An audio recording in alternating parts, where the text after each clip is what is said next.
Сәлем баршаңызға. Сіздермен бүгін өте дәмді болып шығатын үй жағдайындағы лағманды жасайтын боламыз. Достар, менің каналыма тіркелмеген болсаңыздар, тіркеліп, арнамның дамуына өз үлестеріңізді қоса отырыңыздар. Достар, бұл лағманның жасалу жолы өте оңай. Сіздер де жасап көріңіздер. Бізге енді қажет болады 400 грамм суымыз, бір дана жұмыртқамыз, үстіне аздап қана тұз себіңіздер. Тұзы көп болып кеткен лағманның қамырына болмайды. Тұзын мүлде кем қыласыздар. Егер де тұзын көп салсаңыздар, кейін суға салып пісірген кезде лағманымыз ісініп кететін болады. Сол себепті тұзды аз саламыз. Мінекей достар, мен ұнды керегінше салдым.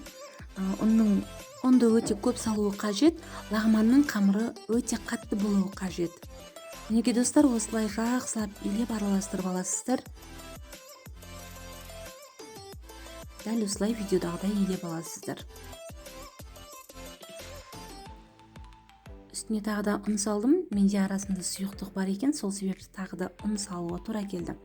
Мінекей достар, қамырымызды жерге қойып, июі қанғанша жақсылап илеп алатын боласыздар, басын біріктіріп.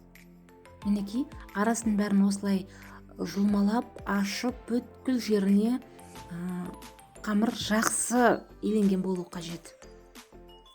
Осылай іштен сыртқа қарай бір-бірінен ажыратып, қайта біріктіріп, лағманның қамыры осылай иленеді, қыздар. Мен тағы да ұн салдым, енді басын біріктіремін. Қолдың күші қажет, қыздар. Жақсы күшпен илейтін боласыздар. Мінекей менде кішкене басы бірікті, қыздар. Дәл осылай видеодағыдай жасайсыздар. Көп илеуді қажет етеді.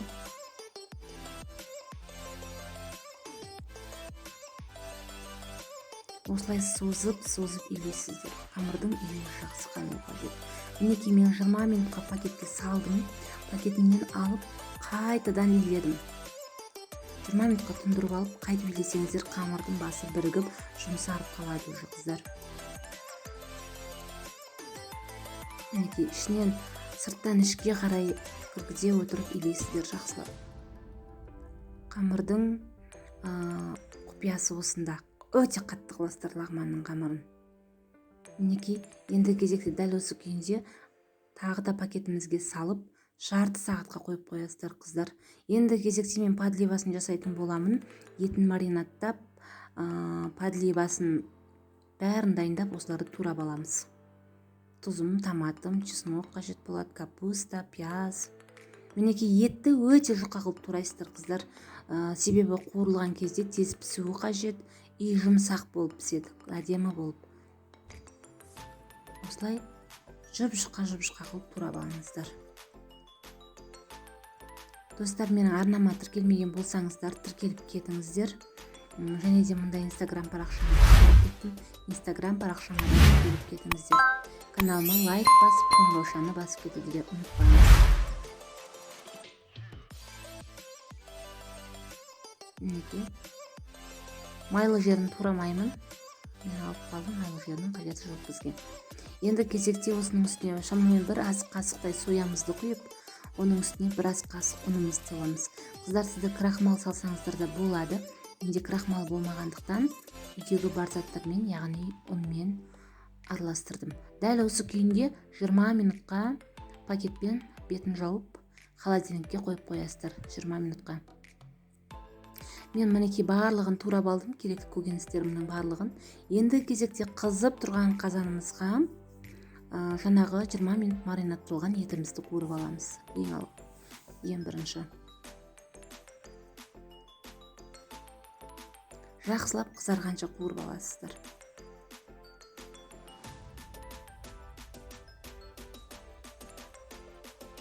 Мінекей оның үстіне пиязымызды салатын боламыз.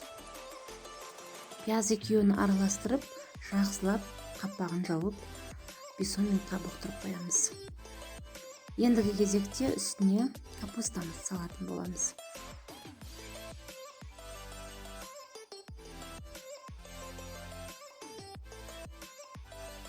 Капустамыз кішкене қуырылғаннан кейін үстіне болгар бұрышын салатын боламыз.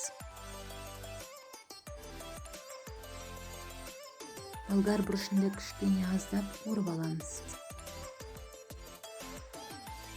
Үстүнө чесногубузду салып, дагы да кичине аралаштырып аламыз. Бетин жаап кичине буктурамыз. Одан кийин үстүнө томатымызды салатын боламыз. Томатымызды да жакшылап аралаштыратын боламыз.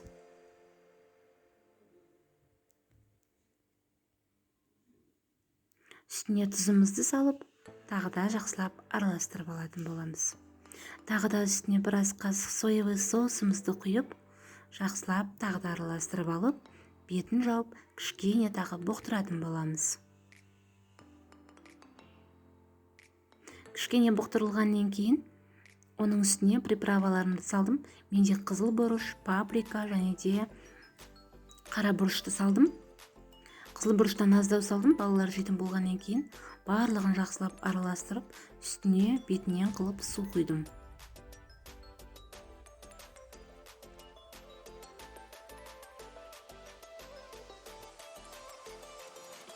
Бетинен кылып куямыз сууду. Мінекей жайотта буктуруп пісіріп аламыз. Мінекей мен подливам дайын. Ал ендігі кезекте жанагы жарты сағат туңган камырымызды алып, колумуздун көмегімен лагманның камырын дайындайтын боламыз. Осылай колумуздун көмегімен шиыршыктап аламыз, яғни айналдыра отырып лагманымызды созып аламыз. Өздеріңіз көріп тургандай, менің камырымның арасында ешқандай түйіршік жоқ, өте керемет камыр болып шықты. Осылай колдун көмегімен айналдырып, камырды ұзартып, созып шығасыздар. Камыр өте керемет болған, жұмсақ, лагманда созғанда икемге келетін өте керемет камыр болып тұр. Үстіне майымызды жағып, осылай легеніміздің бетіне майымызды жағып, оның үстіне камырларымызды орналастыратын боламыз. Сіздерге түсінікті болсын деп, екіншісінде дәл солай орап шықтым. Осы жерде тұрған камырларымызды дәл жанағыдай кесіп, видеодағыдай дәл осылай жасап орап шығасыздар. Мен бұл жерде ешқандай май қолданған жоқпын. Қолмен жұмыс жасап жатқанда бетіне ғана жақтым. Мінекей. Бетін пакетпен жауып, мінекей достар, мен барлығын жаңағыдай жасап шықтым, видеодағыдай. Бетін жауып жарты сағатқа қойып қоясыздар. Жарты сағат тұнған қамырларымыз, майда тұнған қамырымыз дайын. Қолыңыздың икеміне келтіріп, осылай жаймен созып аласыздар. Мінекей достар, ешқандай қиындығы жоқ. Қамырларыңыз жақсы июі қанған болса, майда тұнған жақсы болса, сіздерде лагман үзілмейтін өте керемет болып шығады. Мінекей арасында ешқандай түйіршігі жоқ, керемет болып созылып жатыр. Дәл осылай тағы да 3-4 минутқа қойып қоясыздар. Мінекей достар, енді кезекте жаңағы созған қамырымызды кері қарай тағы да бір созып аламыз. 3-4 минутқа қойып.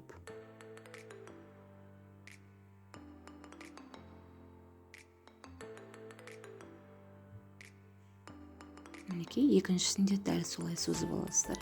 Яғни барлығын екі қайтара осылай созып алатын боласыздар.